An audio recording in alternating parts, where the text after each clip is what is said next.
Taste journal entry, T.A.S.T.E. Take a sober test every day by G. Neil Armstrong. Saturday, July 18th, 2026 at 12:15 p.m., Columbus, Ohio. Reflecting on today's meeting, I'm heading back now. It's about 12:15 p.m. on Saturday, July 18th, 2026. This morning I attended an online Zoom meeting until the break at 10:30. After that, I got myself ready and headed over to the From the Heart group meeting, which is held at the AA Hall on the corner of Ohio and Middle Streets. While I was there, I met Joe, Brody, and Dave,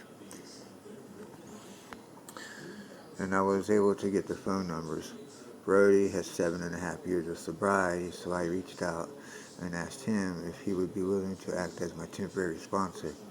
I was completely transparent with him. I told him that I've had a fairly rough past, but I emphasized that I would not let that interfere with my recovery now. He agreed to be my temporary sponsor, and I'm honestly really excited about it. One day at a time. Right now, in this exact moment, I'm doing fine. But if I'm being fully honest, earlier today I was still actively contemplating things. I found myself wondering, why do I continue to revisit this idea that I don't want to drink? Or more accurately, why am I still entertaining the thought that I don't want to stop drinking? I realize I have to stop looking so far ahead. I need to stick strictly to just today. Looking too far into the future is exactly what trips people up. It's easy to get overwhelmed by asking yourself, can I really live the entire rest of my life without a drink? The truth is, I don't know the answer to that. But what I do know is that I can make it through the rest of today without drinking. I know it sounds incredibly corny, and it's something you hear every day, everyone repeat constantly at meetings, but it's the reality I have right now. In fact, it might be the only reality I have.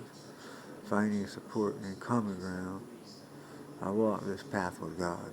Right now, I don't feel like I have a remarkably strong support system immediately around me. I don't naturally share a lot of common ground with the vast majority of people, but I do connect with Will. I'm blanking on his last name and middle name right now. I'll have to try to remember that. He really likes using his middle name because it sounds catchy and flashy. Regardless, we share a tremendous amount of common ground.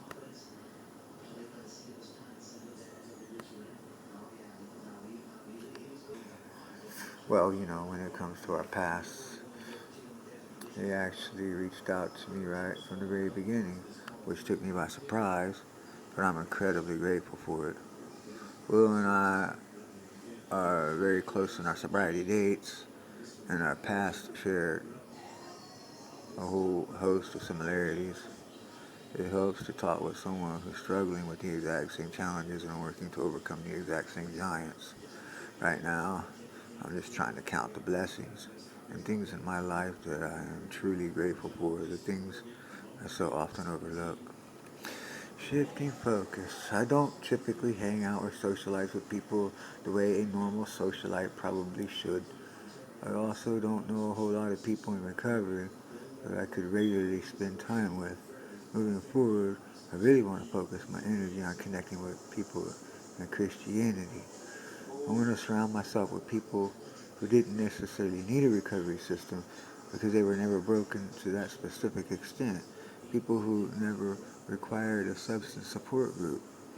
I want to learn to be more like them. While my past will always be a part of who I am, it doesn't have to dictate my future. I'm always going to take the necessary steps to keep myself sober. As long as I intend to maintain my sobriety, I'm going to need those steps. Not just for my own sake, but so that I can maintain capable and truly, so that I can maintain capable of, so I can remain capable of truly relating to others. Who knows? There might be someone else out there who also wants Christ as their higher power. Personally, I don't believe there is anything on this earth powerful enough to consider itself higher power than myself. except for God himself. Satan is, by a long shot, not a higher power over me. A chair isn't, and even alcohol is not a higher power over me. God alone holds that place. Life circumstances have certainly overcome me at times, but absolutely nothing has defeated me, because I have always gotten back up, and I have never quit. The only thing I fully intend to quit in this life is drinking and other substances. Thoughts on my sharing my story, though. There's a lot of things of my reflections after listening to Jamie lead the meeting today. Metaphorically speaking, a lot of what he said really hit close to home for me. Not all of it, but definitely a few few pieces. It has me thinking about how I will eventually tell my own story when I'm leading a meeting. I've done a few mini leads before, but when I give my full story, I want to be completely and thoroughly honest. Because of that, I still have a ways to go. I'm probably not even going to look for an opportunity to lead a meeting for about a year. During that time, I want to work through the 12 steps at least once, as thoroughly as I possibly can. I want to ensure that when I am up there on the stage behind the microphone or standing at a podium, I'm not just blowing smoke or lying about my life. In the beginning, I started these lies very subtly. I would tell myself, I'm in the Lord's army. Yes, sir. I'm in the Lord's army. But then I expanded on it, built it up, and spun it out until it turned into a massive, incredible tale. I've decided I'm going to save that exaggerated version of the tale for a fiction novel.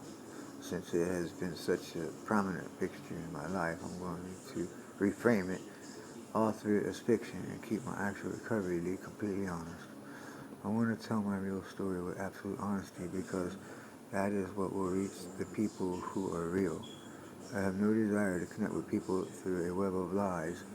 I guess I'll close this specific audio journal entry with that thought.